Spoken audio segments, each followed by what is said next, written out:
Géminis hiperbóreo. La fractura del lenguaje antes del mundo. Si Aries es la irrupción y Tauro el sostén, Géminis es la primera fisura consciente. No la fisura del cuerpo, ni de la materia, sino la fisura del sentido.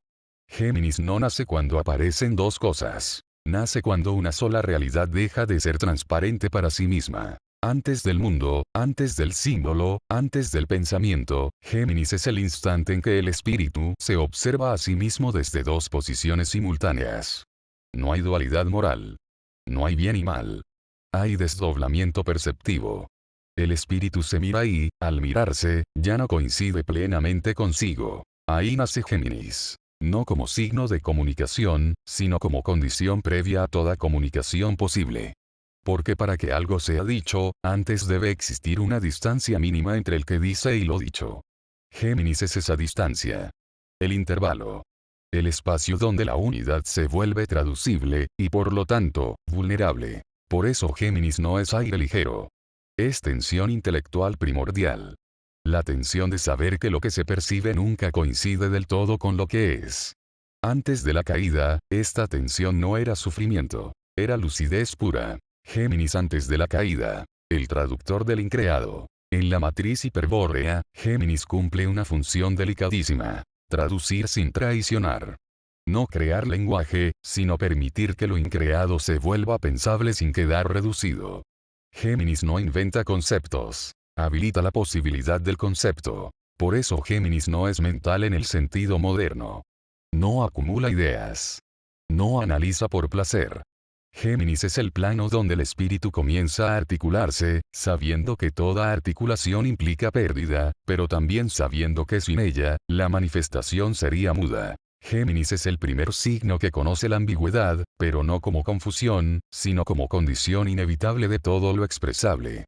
Antes de la captura, Géminis no sufría por no poder decirlo todo. Sabía que lo indecible no necesita ser dicho. El error posterior fue creer que Géminis existe para explicar. No.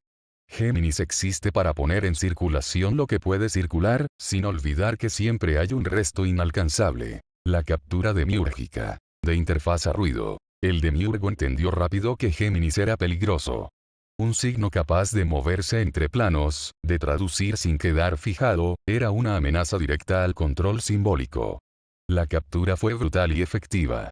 Saturación. A Géminis se lo inundó de palabras, datos, estímulos, opiniones. Se lo volvió curioso, inquieto, disperso. El traductor del espíritu fue convertido en repetidor del sistema. La interfaz se volvió ruido. El Géminis capturado ya no distingue planos. Confunde información con sentido. Habla mucho, pero no transmite.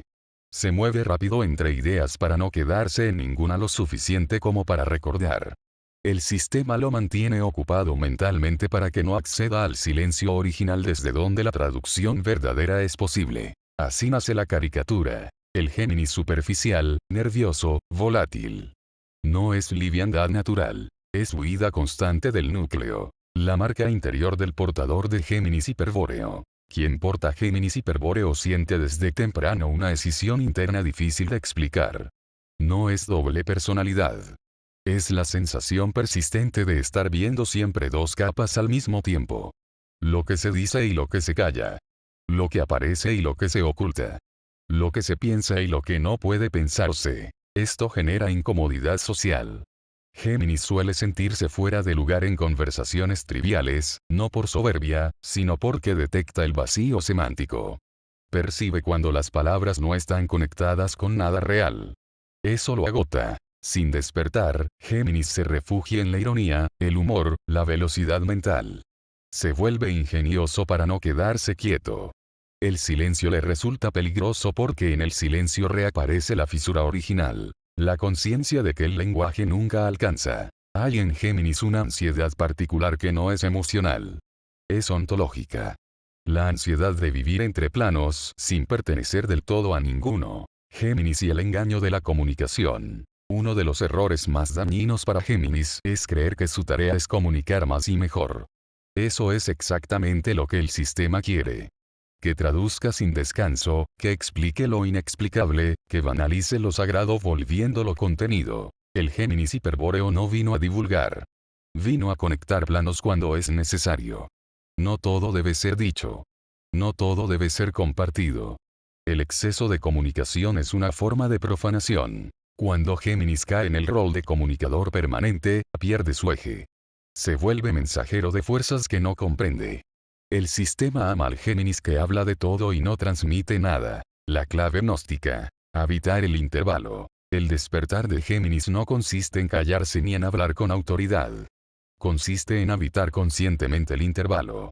Aceptar que su lugar no está ni en un plano ni en otro, sino entre. Cuando Géminis recuerda su función, deja de llenar el silencio. Aprende a escuchar antes de traducir. Distingue cuando una verdad puede bajar de plano y cuando debe permanecer intacta. Su palabra se vuelve escasa, pero incisiva. El Géminis despierto no discute. No convence. Desplaza el marco.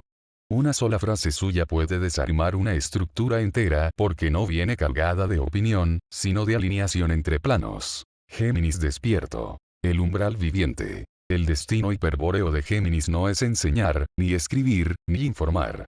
Es ser umbral. El punto donde algo deja de ser puramente invisible y aún no se ha vuelto forma fija. Géminis no se queda con lo que pasa por él. Deja pasar. Por eso nunca termina de pertenecer. Por eso suele ser malinterpretado. Por eso incomoda. El sistema no soporta a quien no se fija, a quien no se deja clasificar del todo. Géminis despierto recuerda algo esencial. Que el lenguaje es una herramienta, no un hogar. Que la verdad no vive en las palabras. Y que su función no es explicar el mundo, sino mantener abierta la fisura por donde el espíritu aún puede pasar. Géminis no une ni separa. Géminis mantiene abierta la grieta. Y en esa grieta, el mundo pierde solidez.